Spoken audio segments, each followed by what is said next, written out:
Why dizziness occurs in cervical spondylosis? सोचिए, आप सुबह उठते हैं और अचानक आपकी गर्दन में दर्द के साथ सिर घूमने लगता है, या ऐसा लगता है कि जमीन आपके पैर के नीचे खिसक रही है। डर गए ना? ये सिर्फ आपकी कल्पना नहीं है, ये सर्वाइकल स्पॉन्डिलोसिस के शुरुआती लक्षण हो सकते हैं और आगे इसे नज़रअंदाज किया गया तो आपकी रोज़मर्रे की ज़िंदगी बहुत मुश्किल हो सकती है। मैं हूं डॉक्टर वर्धन और आप देख रहे हैं आपका अपना स्पाइन ट्रीटमेंट चैनल। आज हम बात करेंगे कि सर्वाइकल स्पॉन्डिलोसिस में क्यों चक्कर आते हैं, इसे कैसे पहचाना जाए और इसे कैसे रोका जा सकता है। हमारी गर्दन की हड्डियां और डिस्क समय के साथ धीरे धीरे कमजोर या घिसने लगती है।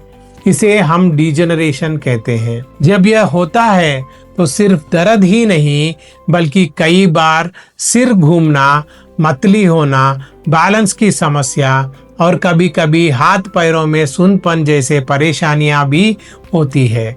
असल में जब गर्दन की नसें और मांसपेशियां दिमाग को सही संदेश नहीं भेज पाती तो दिमाग को लगता है कि शरीर बैलेंस खो रहा है।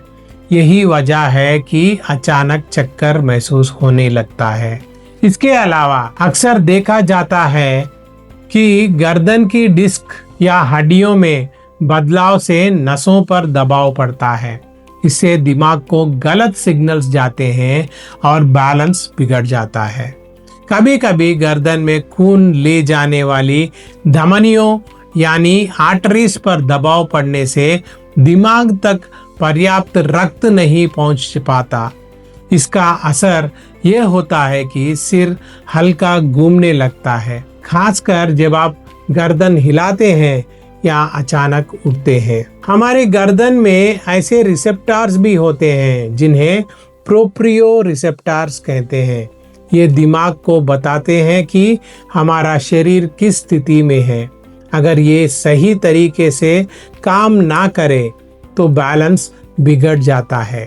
यही कारण है कि कई लोग उठते समय चक्कर महसूस करते हैं। लंबे समय तक गलत पोस्चर रखना, जैसे मोबाइल या कंप्यूटर पर झुककर काम करना, गर्दन की मांसपेशियों में तनाव पैदा करता है।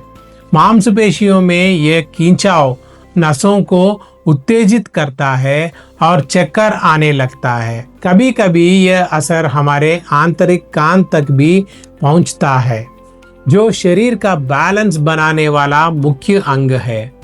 लेकिन डरिए मत, इसे कंट्रोल किया जा सकता है। फिजियोथेरेपी और एक्सरसाइजेस से गर्दन की मांसपेशियां मजबूत और लचीली बनती है। इससे दर्द कम होता है और चक्कर भी कम आते हैं। डॉक्टर कुछ दवाइयां भी दे सकते हैं जो राहत देती है। कभी कभी शॉर्ट टर्म के लिए सर्वाइकल कॉलर का इस्तेमाल भी किया जा सकता है, लेकिन इसे लंबे समय तक पहनना सही नहीं है क्योंकि इससे मांसपेशियां कमजोर हो सकती है। अगर आपकी समस्या लंबे समय से है या हाथ सुन्न हो रहे हैं, कमजोरी हो रही है या बैलेंस बिगड़ रहा है तो तुरंत स्पाइन स्पेशलिस्ट से मिले। सही समय पर इलाज करने से आप सर्जरी से बच सकते हैं और पूरी तरह ठीक भी हो सकते हैं। याद रखें, गर्दन की छोटी सी समस्या को हल्के में मत ले।